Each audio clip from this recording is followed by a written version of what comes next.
I think I've gone back to something that I used to spend a lot more time thinking about. There's pain and then there's 10x relief. If you have a deep cut on your forearm, you need a suture, not a Band-Aid. A Band-Aid will lessen the pain a tiny bit. And I feel like lately I've met a lot of companies and I'm like, well, the thing you've built is a Band-Aid. We need a 10x better, undeniably superior product. And if your product is just incrementally better than the status quo, it's not going to be enough to get people to change unless the environment changes. It's the week of June 8th. Welcome to the Learning Corner, a Precursor Ventures podcast. Welcome to the Learning Corner by Precursor. I'm Mia Farnham, and I'm joined by our GP and managing partner, Charles Hudson, where we will be talking about the articles and good reads that caught our team's attention over the past week. For our first topic this week, Lenny Rachitsky interviewed Tony Fadell on his podcast, Lenny's Podcast. Tony is the person behind the iPod, the iPhone, and the Nest thermostat. The nearly hour-and-a-half long conversation went in so many great directions, but a large center point of it was Tony's argument that AI is making it easier than ever to build things, and that makes taste and craft far more important, not less, all things that we've talked about in weeks prior. He draws this analogy between fast fashion and what he calls fast software, where AI-generated code can work and even look right, but it's brittle, it's hard to maintain, and accumulates technical debt fast. His line was, if you're gonna build a real company, it can't be a throwaway. He also gets into something he calls cognitive surrender, this idea that builders are outsourcing not just the execution, but the judgment itself to AI, which he sees as genuinely dangerous. The piece is anchored in real examples from Apple and Nest and how opinion-based decisions get made when data isn't enough yet, and why sometimes having singular, informed points of view still matters even when you can generate 100 options instantly. Going back to that analogy between fast fashion and what he calls fast software, his argument is that AI makes it easy to generate code that works on the surface but is really fragile underneath. He calls it the H&M versus luxury brand problem. You can get something that looks right very quickly, but it falls apart after one wash. And his broader point is that even if you can vibe code a product into existence, you still need all the other functions around it. You need marketing, you need sales, distribution to actually bring it to life and straight to the customer. Where do you feel like founders might be getting this wrong most of the time? Is it on short sight into the long-term technical debt side, or is it this assumption that a great product will sell itself? I really liked this podcast. It reminded me in so many ways. I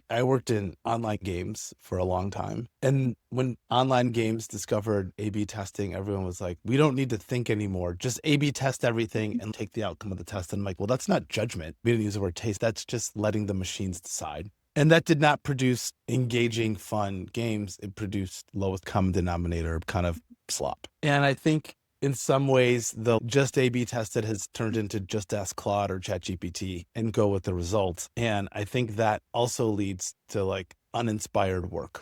And it's funny, I just wrote a blog post this week about this whole thing about my experience as a software developer, and also just learning that you can vibe code just about anything. It doesn't mean it's going to work or be easy to maintain or will be useful. I still don't think there are many great shortcuts to producing amazing quality work. I still think it takes a point of view. And again, I think this notion, I talked to a lot of our portfolio companies. I almost wrote this post called doing things quickly versus doing things well. I think right now you can do a lot of things quickly. And I meet a lot of companies that are like, this is great. We've never shipped more features and products. I'm like, but are they the right features and products? Are you so quick to respond to customer requests that you're missing the opportunity to go deep and figure out, well, what's behind the ask? What is the thing that they're really searching for? And I worry that like a lot of this instant software stuff is companies are missing out on the chance to learn from what their customers are really trying to tell them. And so I thought the part about the iPod Nano was like, also like, sometimes like if you have a point of view, the data will not always go your way right away. I've lived through this at Precursor. I've had a lot of beliefs about our firm and why we need to exist. And for a long time, people were like, I don't think you're right. I'm like, well, I think I'm right.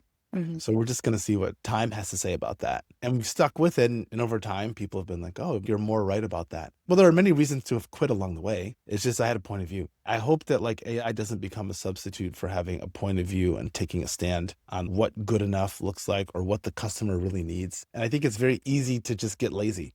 He talks about the example of it's so easy to bring in a group of consultants to run market maps and data insights on thousands and thousands of rows of data, but he's a big supporter of just good marketing.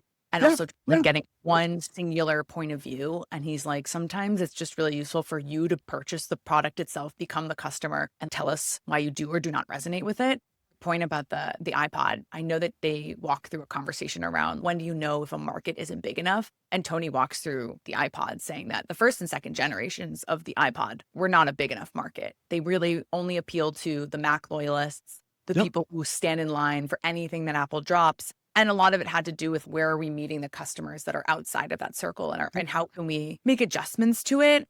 He also talks about all these different Skunksworks projects that Steve Jobs didn't agree with at the time, but he's glad that he kept them kind of brewing in the corner. Things like the Windows connectivity and then the stylus itself. Yeah. Steve was so obsessed with only finger. I want finger only to be the way that we interface with our products. And Tony was really glad that he kept some of those things like the stylus in the background just working because he did believe in the long end it would be valuable. And it turns out with the iPad, that's the preferred use case for the stylus. Yeah. For, I guess, the founders at the earliest stages, how can you make a more strategic or purposeful attempt at figuring out if the market isn't responding because the idea is wrong or just because the approach is wrong? And all saying that Apple now can kind of iterate on whatever they'd like to in as many runs. But previously, they almost went bankrupt. I think people forget about that in terms of pushing out the right product to meet people. It's a very narrow gap between persistence and foolishness. And I think oftentimes you don't know. Going back to the stylus, if you think about it, many people tried to bring that, the Trio, the Palm Pilot, the Handspring. And finally with the iPad, we have pretty good stylus-based devices now. It only took many, many iterations of screen technology, stylus technology, battery connectivity. You needed like all of these things. Yeah. So I think you have to ask yourself, have I learned something about this that's directionally causing me to think this is not a good idea? Maybe you were just wrong about the art. In other cases, you're like, wow, this is just going to take a lot longer. I think about the Vision Pro. Like, I'm not sure if the Vision Pro is early or just it's not something people will ever want. I don't know. I don't own one, so I'm not qualified. But I will say this, we invested in Fitbit when I was at Uncorked, and I was like, oh, people are going to have things like a Fitbit. Will Fitbit win it all? I don't know. But I'm like, people are going to have these kinds of things. This is just like the V1. I think that's like largely turned out to be true. So I think it takes a lot of conviction. Also, it sure does help to have the financial runway to stick with these things. Totally. I think that's like an important consideration. Like, is your company set up basically emotionally and financially to persist long enough for your dream to come true? So I don't know. I think about that a lot, but I'll also ask founders directly, have we learned anything about the nature of our core hypothesis here that makes this a less good idea than it was when we first started? Going back to the wearable example, it also made me think about Aura. And I think some things like you're just out of your control. I really do think that they needed COVID to happen in order for people to really get excited about it. I mean, I think about the NBA partnership that they made with the bubble of having every single person in that bubble wear an Aura ring to track their temperature as the mechanism to see if anyone has contracted COVID. Pre-2020, people knew what Aura was, but I think they thought it was a little weird. And especially if you weren't already wearing jewelry or things on your hands, I don't think it was interesting enough for people to spend the amount of money that they did on the hardware. Post that, I think people saw a use case. And so some of that is just completely out of your control. I bought my Whoop because I wanted basically early warning signs for COVID and sickness. Yeah. I'm like, I want respiratory. I want, like, there's a bunch of leading indicators. This is a pretty cheap and easy way for me to get ahead of anything. And I would, to your point, I wouldn't have bought it if not for that. That was the trigger. Every company I work for also usually has some trigger event that's outside of their control that ends up being a tailwind. And then also knowing when to pivot out of that use case too. I think Aura's done a really great job of capturing women's health. I think now they're like, I don't know if I want all of this market. And I made a partnership with Natural Cycles in order to do it. Do I need that anymore? So they shed that. They have it built up inside of them. Whoop is now trying to kind of build out that audience. But I think Aura's purposely trying to move away from that audience too, because they realized how siloed it can kind of be while also making them successful at the same time. So there's always just this constant reevaluation of where you are and saying like, is it enough today? And like, when do I have to iterate on it? The last piece I will talk about, Tony's framework for finding what to build is really simple. He really says like, start with pain and then ask what new technology now exists to solve it. Nest is a really good example of it. He was like, there was no way to really measure real life changes to make adjustments to things that could actually really change the financial output of your family, where it stands in the health of your home. And AI, while it wasn't spoken about as AI back then, that was a great application of how to do that and expedite the ROI there in today's build very quickly environment. Do you feel like folks are starting with more of like a tech-led instinct on we can build this and then we'll figure it out, and then working backwards into a pain point? Because he also does talk about how movies are kind of done backwards, where you have this idea and then you build backwards with the actors in the script. So it does work Yeah. sometimes. How do you kind of decide where to actually start? I think I've gone back to something that I used to spend a lot more time thinking about. There's pain, and then there's like 10x relief. If you have a deep cut on your forearm, you need a suture, not a Band-Aid. A Band-Aid will like lessen the pain a tiny bit. And is it better than no Band-Aid? Sure. And I feel like lately I've met a lot of companies and like, well, the thing you've built is a Band-Aid. What we really need is a suture or a skin graft. Like we need like a 10x better, undeniably superior product. And I've met a lot of people, I'm just like, you have like a 2x better product. It is definitely an improvement, but probably not a big enough improvement. And it's funny, Mia, like a lot of times when I talk to portfolio companies and they're just like, oh, I'm struggling to get people to care. I'm like, it's because the perceived benefit isn't big enough to change. And if your product is just like incrementally better than the status quo, it's not going to be enough to get people to change unless the environment changes. Yeah. And so I think I've met a lot of people lately where like AI allows them to quickly build something that's incrementally better, but because they don't fully understand the nature of the problem, the thing they end up building solves 100% of 2% of the problem, if that makes sense. And I'm kind of like, well, yeah, great. You've like automated or solved this one part that was hard, but like, what about the other 98% of the problem that also sucks that you haven't addressed? And in many cases, the breakthroughs aren't improving the way something works. It's just either rethinking it or removing the process altogether. I told my friend, the best expense report would be one you never have to submit. It'd be one you don't have to submit. So make it, we're going to make it easy, better. Actually, the job to be done is to get me reimbursed. And an expense report is one mechanism to do it. If you could just do it without having it. And I think Brex and Ramp to some extent understood that was sort of the job to be done for the person spending money, which is different than the job to be done for the person who's approving those expense reports. But I think the best solutions I see usually like reimagine the nature of the solution and don't just say, oh, we're going to make this friction-filled process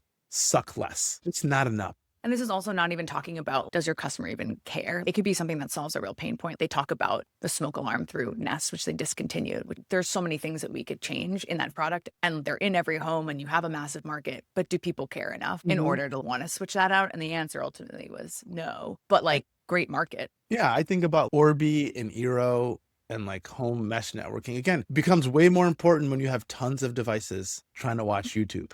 Or you go cordless, or you cut the cable. Again, like certain conditions oftentimes need to be true for problems to surface. And so I don't know. I've become much more critical lately on, is this thing that this person's building a significant enough improvement relative to the status quo that they're going to actually get people to move? And in many cases, the answer is no. Well, our next read comes from our good friend Hunter Walk's blog, and it's a really timely and important topic for anyone operating in or around early stage venture. The topic's how to communicate portfolio value to LPs when your portfolio is full of safes and you haven't had a price equity round in a while. The traditional approach is to hold at the last price round, but Hunter's point is that the market has shifted. Seed is a phase now. It's not just a round. And companies are regularly raising multiple safe tranches at different caps before even touching a price round. His suggestion is a supplemental column he calls Safe Adjusted TVPI, basically using the most recent safe cap to recalculate the implied value of your ownership stake, while being upfront that this isn't an auditor-approved tactic and shouldn't be replacing standard TVPI in a vacuum. He's careful to note that this isn't the right call for every safe, not ones that feel more strategic than market-driven, and the goal is honest progress reporting, not inflating the picture, of course. It is a small but meaningful idea for managers trying to tell an accurate story to their LPs without being penalized by accounting conventions that haven't quite kept up with how the market actually works. Obviously, Charles wanted your thoughts here and also reflections on why the market is calling for something like this now versus years ago. It's so funny. I read it and I almost texted Hunter and said, is this community adjusted EBITDA? I immediately thought of that. But we have this problem at Precursor, which is many of our companies raise money on safes.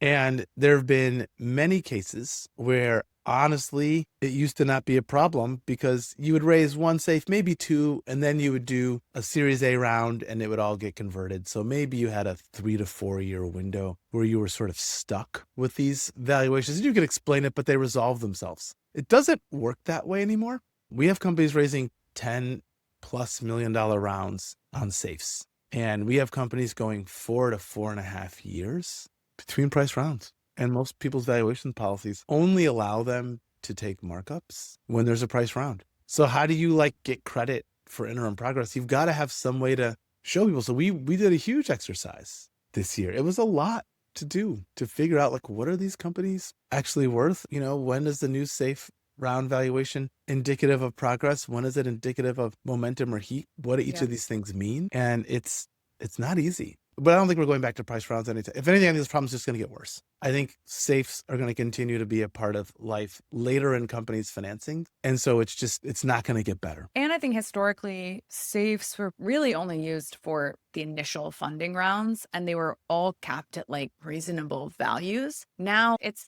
not a uncommon thing to see, specifically folks at a YC. They'll raise at 30 and then they'll raise at 100. And they'll raise it all on safes. Those are all on safe caps. And I think people would be equally happy to be involved in each one of them. If you got to get in pre-YC and come in at 30, which is high, but a great show if it goes to 150 in the next 3 weeks. Like the question is, you should get credit, or not the question. The statement is you likely should get credit because it shows access. But how do you communicate that to LPs in a way that they understand? Because that's just a market shift as well. And I think that leads into my last question about this piece, which is beyond doing something like safe adjusted TVPI, are there other ways that you can showcase progress and traction within your portfolio to LPs? Or is that like an exercise that requires a little bit too much handholding than is allowed for a firm in their fundraising cycle? Yeah. I think one of the hard things is, I talk to some LPs that have teams of people focused on early stage venture capital. You can have really nuanced conversations with those people because they understand the market, they're in it, and they know more companies than just Databricks, OpenAI, Anthropic,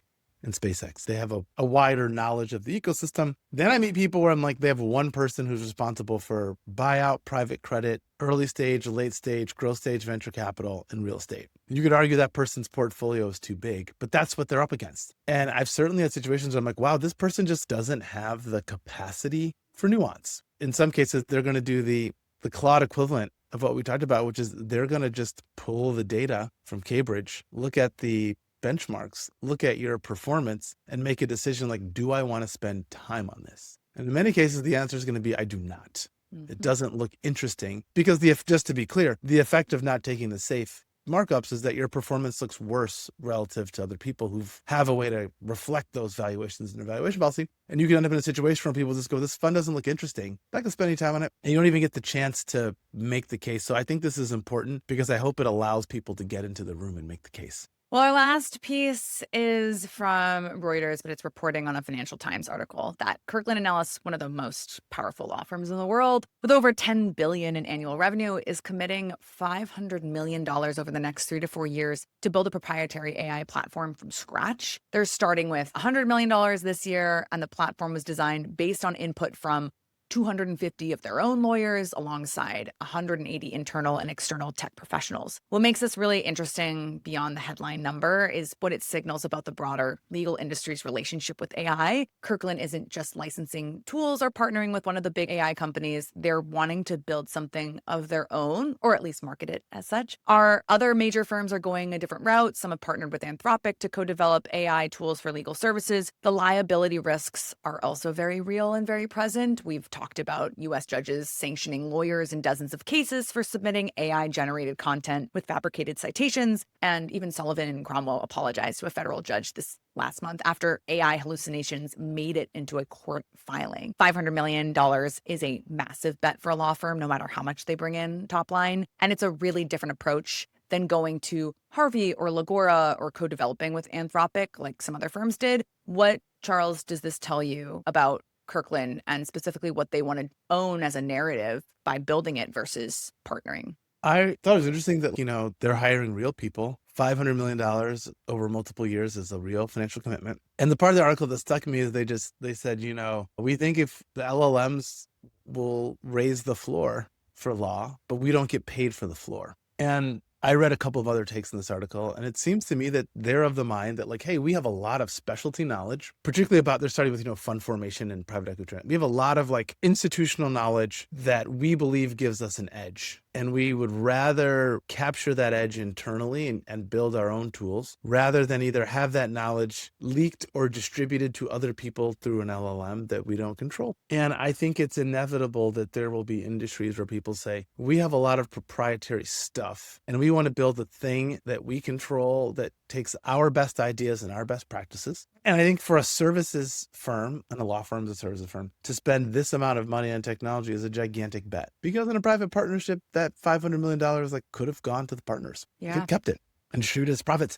And to me, it tells me that in some ways, I get it. One way is it's offense. The other way is it's defense. Hey, we want to have some control over our own destiny. If Anthropic, they're working with Palantir on this, but if Anthropic doesn't solve legal in the way we don't want to be beholden to them. If somebody acquires Harvey and we don't have access to Harvey or Legora, we want to take our own destiny. And I think there are good open source models that they could probably train with their own insights and build something that works great for them. And I think you're going to see more of this in fields where there's specialty domain knowledge and where that knowledge is concentrated in relatively small number of firms. Really cool experiment. And I applaud them for having the courage to do it.